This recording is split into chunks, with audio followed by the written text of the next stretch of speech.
there are some moments that you're like, really, God? But those moments when that woman, she's the sole breadwinner of her family, she has 3 children, and she's going to be able to live on her own. That's a big deal. You could see the tears in her eyes.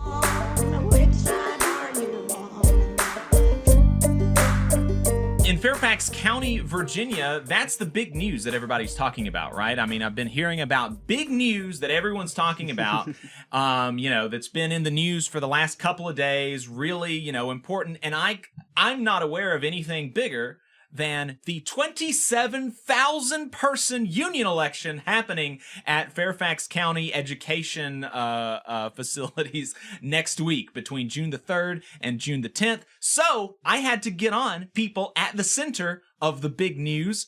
Leslie Houston, Fairfax County Education Association president, and David Walrod, Fairfax County Federation of Teachers president. Leslie, David, thank you very much for taking the time to talk to us this morning. I'm looking forward to it.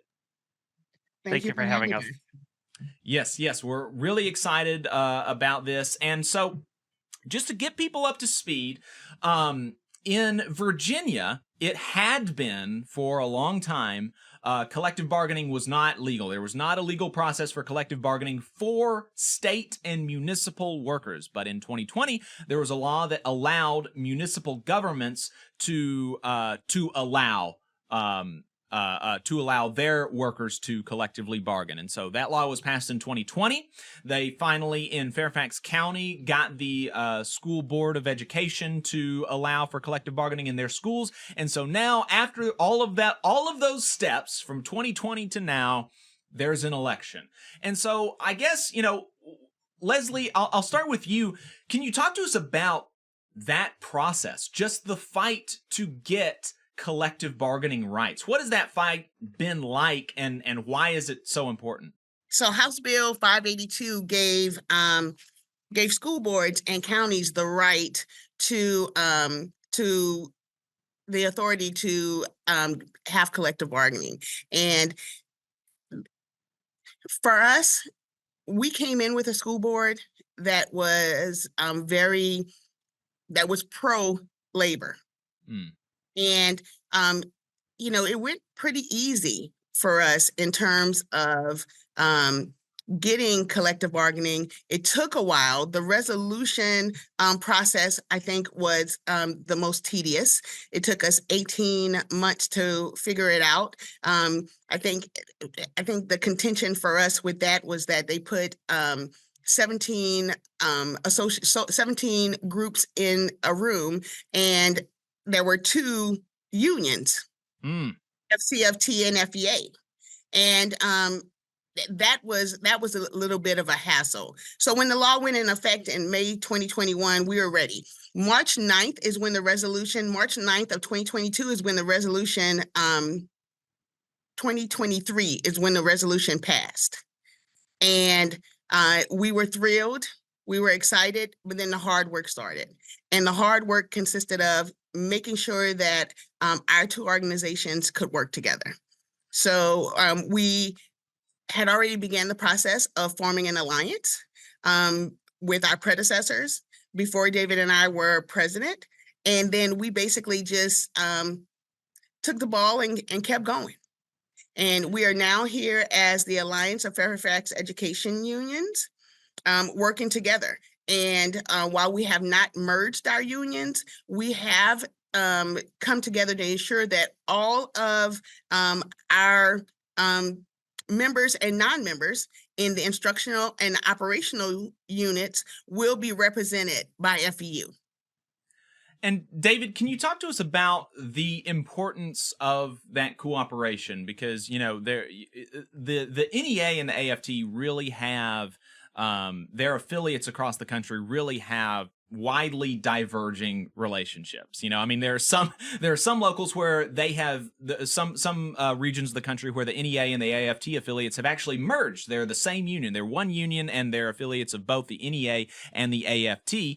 And then there are other parts of the country where the local affiliates just absolutely hate each other. They're raiding one another's units, and they're doing everything that they can to destroy the other one. And so, you're not going all the way towards merging and becoming one union, but this is still working in cooperation, with the other education union, it's much better, I think, as a union person, than trying to destroy one another. So talk to us about how that happened and the importance of cooperation and building each other up instead of trying to tear each other down. Well, thank you. You really hit on a lot of it. We know that in different parts of the country, the dynamic between NEA and AFT has looked different. You have places like the state of Montana, the state of Florida, UTLA, New York City. You have some places where they have gone to a merged local model. And you have other places like, I'll just go ahead and say, I know you're in Alabama. In the state of Alabama, we know that things are not quite as civil there between the two unions. But here in Fairfax County, for the longest time, I think both FEA and FCFT were very focused on providing service to our members, because obviously for the longest time, collective bargaining was not an option. So we had difficulties between us, but at the same time, we were providing service for our members. FEA was providing service for their members, and we ran up against one another at times, but largely we were working towards the same things. We were working parallel to one another. However, once the General Assembly passed the collective bargaining bill, that made it clear that the way that we had done business up until now was not going to work. The way that we had done business up till now was not a winning formula. It was not a strategy for success, because ultimately the important factor here is not the Fairfax County Federation of Teachers, and the important factor is not the Fairfax Education Association. The important factor is not David Walrod, president of FCFT. The important factor is not Leslie Houston, president of FEA. The important people here are the 27,000 workers that we represent. And so what it really came down to is we're working together because it's more important than us. It's more important, like the work that we're doing, the work that we're trying to accomplish to build a union for 27,000 people, improving working conditions for 27,000 people, and more to the point, improving the learning conditions, improving learning outcomes for the 181,000 students that attend Fairfax County Public Schools. That's the most important thing. Right. And, Leslie, you mentioned earlier that once you got the General Assembly passed the collective bargaining law allowing for public sector collective bargaining in the school board, passed the resolution allowing the education workers in Fairfax County to collectively bargain, you said now the hard work begins, right? That's when the hard work began. And so talk to us about what did that look like, as you're trying to build towards an election. You had work that you were doing within your own union, FEA, and in cooperation with FCFT. What did that look like to actually build to the point where we have an election now? We have an election happening next week. What did you do between that resolution passing and now? Well, David and I didn't sleep. I'll tell you that much. So we started these large campaigns with our national unions, and we started bringing people in. We started going into the schools. We signed over 14,000 members. When I say that the hard work began, it was making sure we got access into the schools. After lobbying the General Assembly for a year, it was so important to make sure that we were able to actually reach not just our members, but to reach everyone. We divided up our turf. So FCFT there's 242 sites here in Fairfax County, approximately. We divided up our turf and we went to work. FEA went to the schools that they needed to go to, and FCFT went to the schools that they needed to go to. And then together we would come back and we would discuss what we did and how successful we were that day. And this was a daily thing. I can honestly say that we worked 7 days a week for at least 8 weeks to make sure that we were able to get everyone signed to meet the threshold in instructional and operational operational units. Right. And so the these campaigns don't just kind of come out of nowhere, and a lot of times there has to be some precipitating factors among the bargaining unit, among the employees, that make them interested in unionization. I think I'm a union guy. I'm a union partisan. I think everybody should have a union, and I think if you have a good workplace, then that's even more of a reason to go ahead and unionize and lock it in so that they can't take it away if something changes. But not everybody's like me, and a lot of times, if there are not problems, then a union campaign is not really going to get off the ground. And so clearly this campaign has gotten off the ground. So, David, what are some of the issues that teachers are facing in their classrooms that they are wanting to address in a collective bargaining agreement?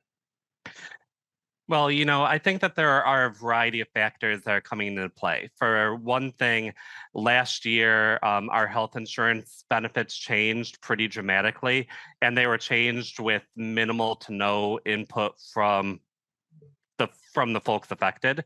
And so I think that was definitely something that got a lot of folks to realize that we need to have a bigger voice. Another thing that happened was our Board of Supervisors, who is our primary funding source, specifically said that they were prioritizing the parts of the budget where there already was a collective bargaining agreement in place. And so I think one of the things that our folks are understanding is we're getting a smaller raise than our superintendent had hoped we would receive because they're prioritizing funding the folks that already have a CBA. And so getting folks to understand that our conditions will be better once we have a collective bargaining agreement in place. And so I think those are two definite things that we're seeing. But also in general, not just here in Fairfax County, but really around the country, we're seeing a shortage of teachers right now. We're seeing that a lot of folks are burning out of the profession. We're seeing that folks are no longer seeing education as a viable 30-year career. And, we know that is not a positive outcome for students.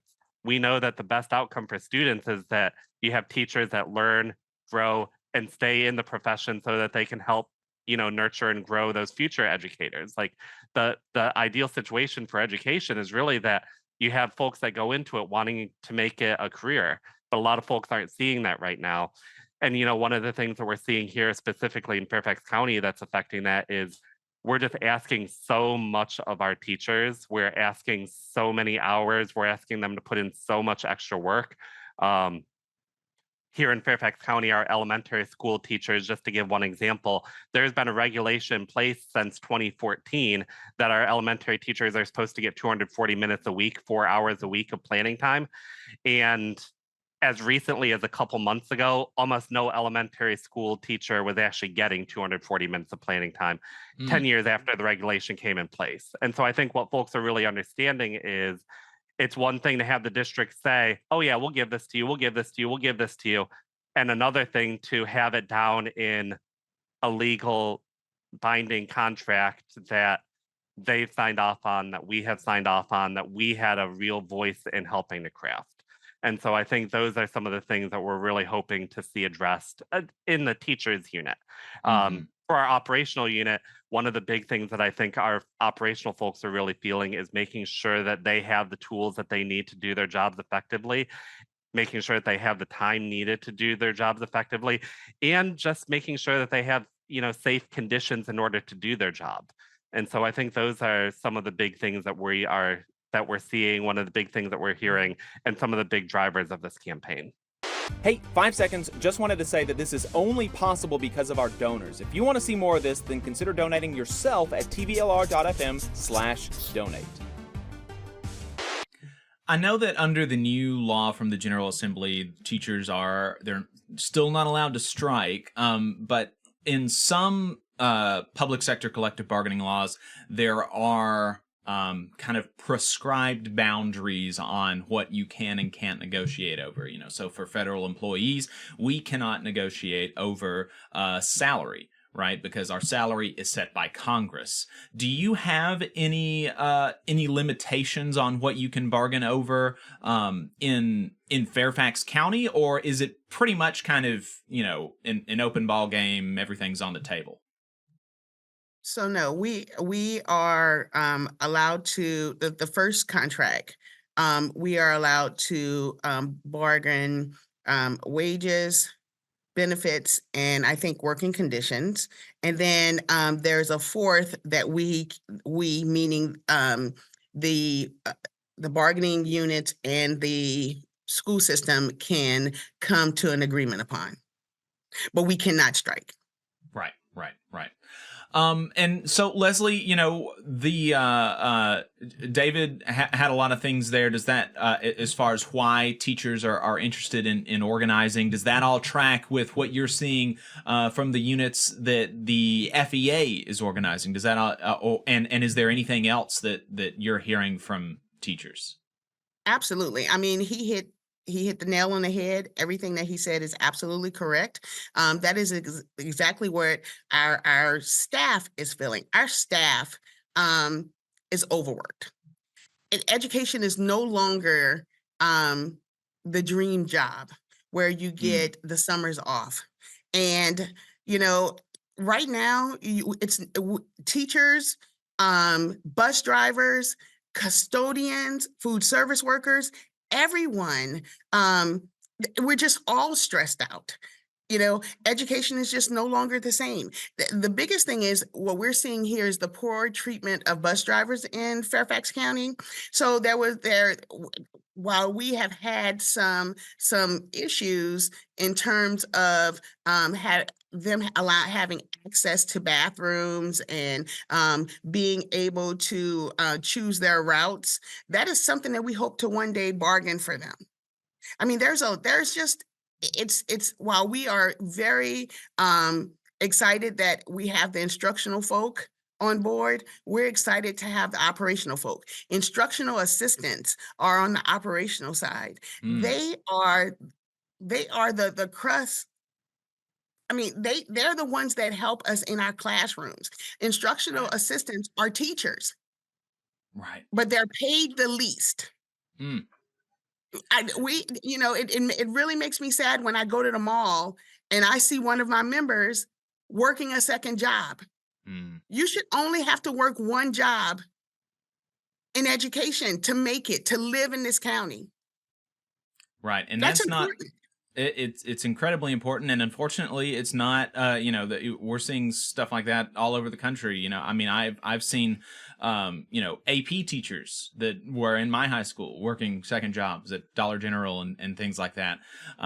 It's very common. Yeah, very common. And they shouldn't have to do that. You have to have I think in a lot of places advanced degrees, not just bachelor's, but you have to have like masters and stuff, or at least it helps a lot if you have a master's to teach. And the idea that you have to have a second income from one person while you're teaching is really sad. It's a sad statement on the education system. And yeah, I was just going to say the support staff, I really appreciate you bringing them into the conversation, Leslie, because they do so much to ensure our schools actually operate, right? They cannot operate without the support staff, from the bus drivers to the, custodians to the child nutrition workers. They all play an essential role, and it's unfortunate that too often these folks are paid poverty wages. And, school districts know the impact that poverty has on our community.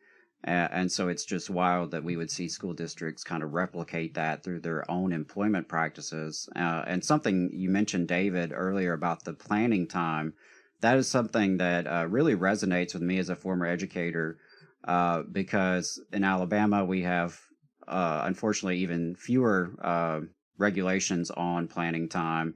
And where we do have it, of course, it's not really enforceable, right? There's no mechanism to hold anyone accountable. And I think that's so exciting about getting collective bargaining for these public school employees, the ability to hold folks accountable. Like you said, it's in writing, it's enforceable. And then the whole new ball game begins, right? In terms of your work in enforcing the contract and educating members on the contract. I know that's going to be a whole new phase to it, and an exciting phase. But as an Alabama educator, it really means a lot to me to see this expansion of rights. I mean, this is a true expansion of democracy. And these educators will be able to have a voice at the table that they didn't have before, and that educators here in Alabama and Mississippi and so many other places currently lack. And that's really important, and that speaks to the hard work and organizing that y'all have been doing in Virginia. Thank you. And one of the things that I think it's really important just to understand, I think everybody knows this, but folks might not really think about this. Teacher working conditions are student learning conditions. The conditions that you ask teachers to work under are the conditions you're asking students to learn in. The conditions that you ask our cafeteria folks to work in, those are the conditions that our students eat in. The conditions that you ask our bus drivers to drive in, those are the conditions that you're asking our students to ride to school in. So by improving working conditions for educators and educational staff, you're improving the conditions that students go to school in, eat, learn it in. So that's one thing that I really think is important for everybody to really understand, is that it's not just about teachers, it's ultimately about the students. By improving conditions for teachers, you're improving conditions for students. Right. Amen. Amen. Absolutely. Absolutely. If you take care of the people who are taking care of the students will be taken care of. That's the bottom line. That's the bottom line. Leslie, I was talking to you yesterday, and I was mentioning how this seems like such a huge deal to me. And I said that 27,000 people, y'all could be potentially increasing the union density rate in Virginia by something like 10%. I was talking to Adam, and he said that might not be the case, because probably you're going to have a lot of these teachers that are already saying, like in these surveys and statistics, that I'm a union member, but and so maybe you won't be affecting the union density statistics in Virginia, but it's going to be a huge expansion of collective bargaining for workers in Virginia. And so even if it's not going to affect the union density statistics, it's a huge deal. And you said, and I asked both you and David about how what kind of support you've been seeing from from other unions and the AFL-CIO, and so David, being the leader of an AFT affiliate, could you talk about some of the support that you have been seeing from the AFL-CIO since the AFT is an AFL-CIO affiliated union? That is one thing that we're really grateful for, is the AFT affiliation with AFL-CIO, because I do think it opens up possibilities that wouldn't exist if we were just on our own.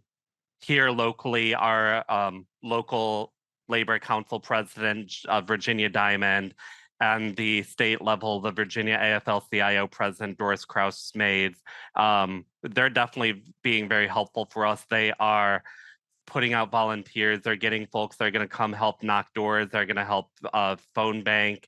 They're sending us people. They are providing us space to work in. They're giving us some of those things. So I think having those resources have been very valuable. And I do think it also helps that both the AFT and NEA are located fairly close to Fairfax County. Obviously we're a suburb of Washington, D.C. And so I know that both national unions next week, when the primary voting period is going on, they're going to have lots of folks that are going to be out here helping us. They're going to be staffing schools. They're going to be, answering any questions that folks have. And so I definitely think it's been very valuable having our local affiliate staff, having our local affiliate members, but I think we've definitely seen the benefit of the national union in something of this scale, because I think you've already hit on this before, but this is one of the largest campaigns that we've seen in decades. So it's been intimidating, and having the resources to be able to make it happen has made it happen. So Yeah, and I want to make sure we mention SEIU and the local firefighters in Fairfax County, David Broder and Robert Young. They have supported us. They've spoken to us to make sure that we were on track, just asking, what it is that they can do to support and help us. So I just want to make sure that they're mentioned as well. That's great. And I love, super excited to hear all of this support and solidarity from all of the different unions. You know, like I said, just between the AFT and the NEA, you can have problems potentially, and so then you add in all the other unions, and then you have all these other opportunities for conflict. And so it's great to see when folks can set everything aside and come together for for the greater good. Because I mean, a 27,000 person election, when was the last time that there was an election that was bigger than that? I have no idea. That's enormous. We've tried to find out. It's been we have, David and I, we were just talking about this. And David, if I'm correct, it has been more than 40 years. Am I correct? Yeah, like we haven't found any that have happened and within decades. So we know that this is, if it's not the largest, it's definitely one of the largest in probably the last half century. So right. And so Leslie, given that we've talked about the support from the broader community of organized labor, what about politically? What has been the reaction from local and state level politicians in Virginia to this campaign? Well, let's start with the state level. We have FEA, we have gotten nothing but support from the state level. They are pushing for us. They are very excited that we are working with FCFT, and it's the same on the local side as well. We have three school board members that ended up in Richmond this past year. We helped to get them elected, and we're very proud of that. And they are our cheerleaders. They want this to happen for us, just as we want this to happen. And they have children in the school system. I mean, this is going to affect a lot of people. This is going to affect the community of Fairfax County. So we've gotten a lot of support from the state and the local governments. I can't speak on the Board of Supervisors, all of them. I can say that James Walkinshaw, there's been several that have been very supportive. And then there are some that, while they want it for us, I would assume their votes don't say the same. David, do you have anything else to add to that as far as the reaction from the politicians? I would definitely say that, especially our local politicians, we haven't heard anything negative about from them in terms of organizing. We know that we have one member of our Board of Supervisors that would rather this whole process goes away. But we think that most of our school board members, most of our Board of Supervisors at the county level, most of our local Fairfax delegation to the Virginia General Assembly, they're all on our side, whether they are vocal about it or whether they're not quite as vocal about it. One thing that I think our folks, especially the state legislators, understand is the way that the last General Assembly created their collective bargaining bill was not ideal, because what they did is they left it up to the localities to decide if they wanted to have collective bargaining or not. And so one of the things that I'm hoping that our legislators do go back to Richmond and do is realize we've had collective bargaining happen in a few different places. The world hasn't burned down. The schools haven't gotten worse. Like this, it's improving outcomes for students. So rather than leave up to districts to say, well, maybe you can give your employees rights or maybe you can't give your employees rights, let's just give our employees the rights. And so that's one thing that I think we're really hoping to see, in the next year or two. So. Well, we'll from your lips to God's ears. Adam, you mentioned that you were a former educator. Do you have anything else you want to ask him before we let him go? Yeah, I guess my only question would be, do you have any moment from this campaign where you had a conversation with an educator and they really got it in terms of the power that this represents? Any moments like from the campaign that just really stand out, some conversations you've had or just moments of inspiration? And Leslie, I'll take you or David, either one. Who wants to go first?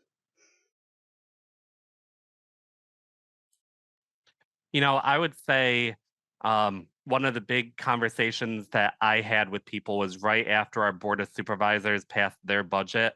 Because once the Board of Supervisors passed their budget, it was very clear that the schools were not going to get the money for the raise that Dr. Reed, our superintendent, had been so strongly pushing for, that we had so strongly been pushing for.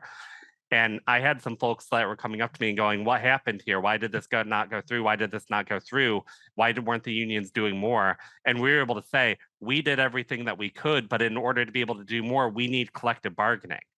And I know that I saw a few light bulbs go on as we were talking about that, of folks realizing, oh, that's why we need collective bargaining. That's what we need.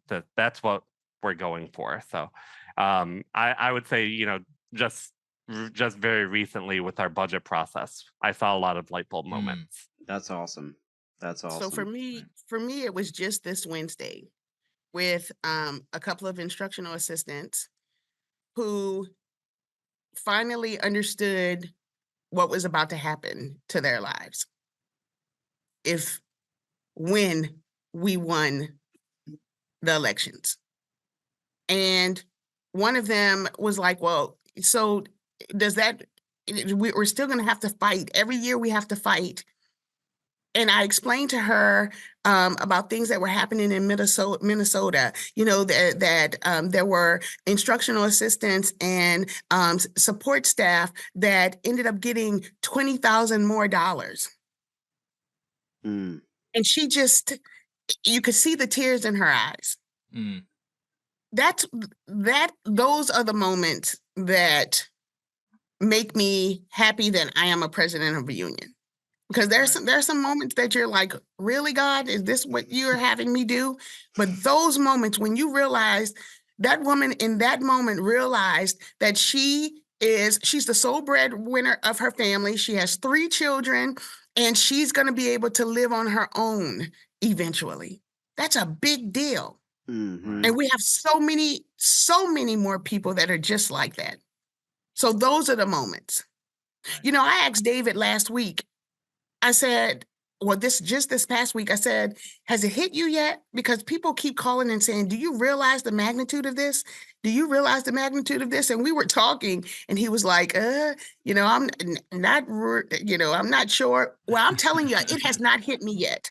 And maybe when we finally win and I see that these people understand exactly what they have gotten, it will hit me, but it hasn't hit me yet. Leslie Houston, president of the Fairfax County Education Association. David Walrod, president of the Fairfax County Federation of Teachers. Thank you both so much for your time this morning and for your work on this campaign. It is hugely important. It's the big news. Everybody's talking about the big news. I can only assume they're talking about this. So Leslie, David, really appreciate your work and your time this morning. And we'll look forward to reporting on a victory next week. Thank you so much for having us. Thank you for having us, and we are looking forward to being able to talk about the victory once this is all done as well. So yes, awesome. Thanks, y'all. Take care. Bye. You just saw a clip from the Valley Labor Report. We are live every Saturday morning from 9:30 a.m. till 12:30 p.m. And we pride ourselves on keeping all of our content free to everybody so that we can talk to as many working folks as possible. If you support the work that we're doing, you think that it's important, you think that it's good, then consider making a monthly contribution to the project, and you can do that on our website, tvlr.fm.